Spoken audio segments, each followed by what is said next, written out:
মধ্যে কোনো কিছুই আমি করতেছিলাম না, কারণ আমার আব্বুই সবকিছু করতেছিল, কারণ আব্বুর পদক্ষেপেই হচ্ছে সবকিছু নেওয়া। এখানে আমার 1 টাকাও পরিমাণ ইনভেস্ট করা নেই, সবকিছু আমার আব্বু করতেছে। আখির ছেলে আয়াসের জন্মদিন করছে আখির বাবা, সম্পূর্ণ উদ্যোগী হচ্ছে আখির বাবার। এখানে 1 টাকাও ইনভেস্ট করেনি আখি। আর এই কথাগুলো ভিডিওর মাধ্যমেই জানিয়েছে আখি নিজে। আখি জানিয়েছে সে তার ছেলে আয়াসের জন্মদিন এত বড় করে করতে চায়নি, কিন্তু সব উদ্যোগ নিয়েছে তার বাবা।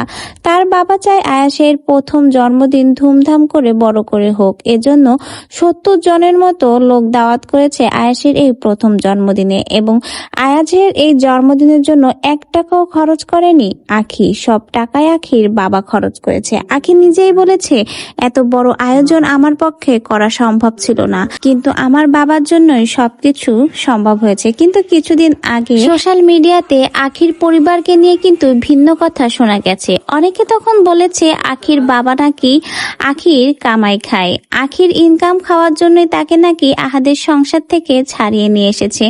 এমনকি আহাদ তিশাও লাইভে এসে জানিয়েছে এই পর্যন্ত আখির বাবা আখি আর আখির ছেলের পেছনে নাকি 1 টাকাও খরচ করেনি, উল্টে তাদের কাছ থেকে নিয়েই চলে নাকি আখির বাবা।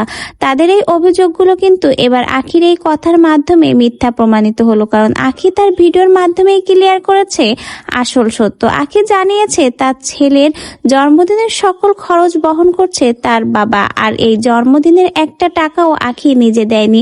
আখি কখনোই চায়নি তার ছেলের জন্মদিন এত বড় করে হোক, কিন্তু তার বাবাই চেয়েছে আয়াসের জন্মদিনটা সে বড় করে করবে।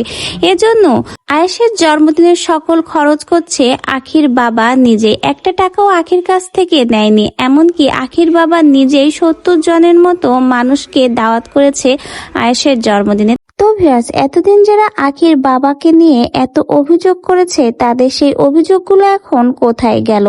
কারণ আখির বাবাই কিন্তু আখির ছেলের জন্মদিনের এত বড় আয়োজন করছে, তাও নিজের টাকায়। এখানে কিন্তু 1 টাকাও দেয়নি আখি।